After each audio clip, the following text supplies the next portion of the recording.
Amis de la revue des titres, bonjour. 111e sommet des Nations Unies à New York, à lire à la page 3 du quotidien L'Informateur, l'appel de Patrice Talon pour une action concertée contre la pauvreté. Pour la presse du jour et la guérite, Patrice Talon plaide et appelle à l'éradication de la pauvreté. First Info précise que Patrice Talon plaide pour l'éradication de la pauvreté et du sous-développement en Afrique. Le Potentiel constate que le discours du chef de l'État à la 111e session de l'Assemblée générale des Nations Unies convainc et fait honneur au Bénin. Cependant, Matin Libre semble ne pas être d'avis avec les journaux précédents et donne une mention inachevée au discours du chef de l'État Patrice Talon aux Nations Unies. Désignation des membres des commissions communales d'actualisation de la LEPI à lire dans les colonnes des journaux ci-après, L'Informateur, Matin Libre, Le Potentiel, Le Matinal, La Tribune de la Capitale, L'Autre Quotidien et l'affiche du jour, la liste complète des CCA LEPI. Le quotidien Nokoué précise à sa une qu'il s'agit de 154 représentants des députés dans les commissions communales d'actualisation du fichier électoral. Le quotidien Le Nokoué nous apprend également que le COS démarre ce jour la formation des membres des CCA dans le cadre de l'actualisation du fichier électoral. Plénière hier au Palais des gouverneurs à Porto Novo, le quotidien Nokoué note que le budget de l'Assemblée nationale a été validé à l'unanimité. Matin Libre publie ce matin que les députés Okunlola et Bagoudou interpellent le gouvernement sur la fermeture imminente des centres universitaires de Savé et de Tchaourou. Sécurisation des espaces frontaliers au Bénin, le quotidien Le Matin nous renseigne sur le fait que l'ambassade des États-Unis encourage les actions de l'ABJF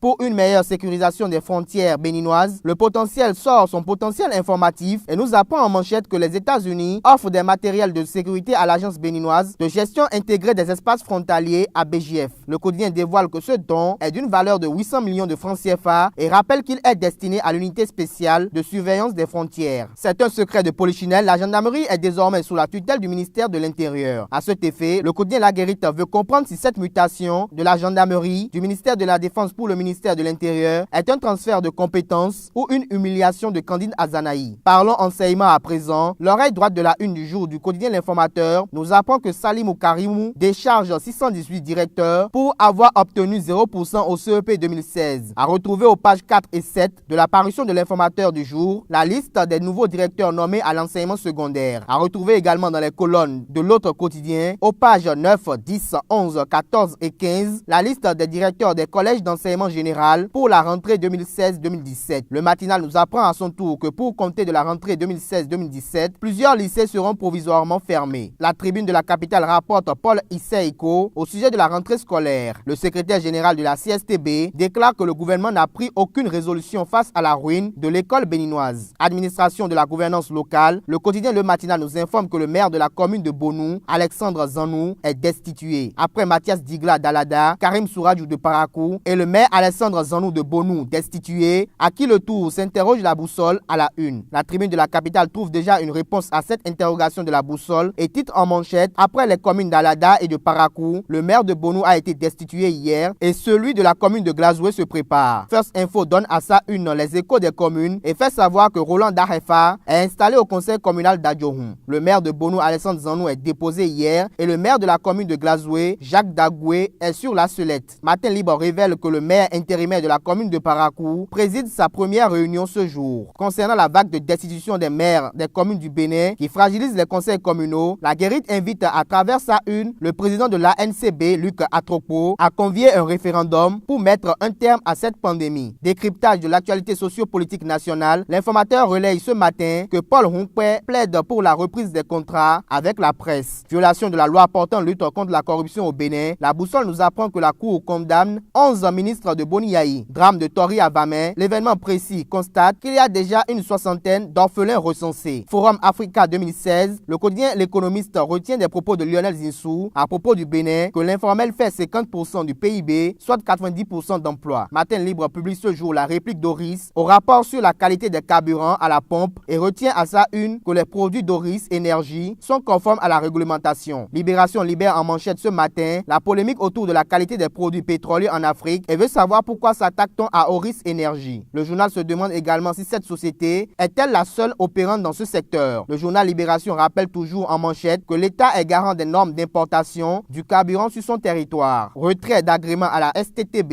et fermeture manu militari de ses locaux au port autonome de Cotonou. Le journal First Info nous rassure que le dossier sera bientôt devant les tribunaux. Communal Info évoque ce matin une augmentation des redevances sur les véhicules d'occasion. Le Canard remarque que Bénin Contrôle refait surface et sort sort ses griffes. Actu Express renchérit et publie les preuves qui confondent Bénin Contrôle avec la flambée des coûts d'enlèvement des véhicules d'occasion. Avec l'intervention du Centre de formalité de transit, CFT, les frais sont passés de 209 000 francs CFA à 390 000 francs CFA, nous apprend le journal.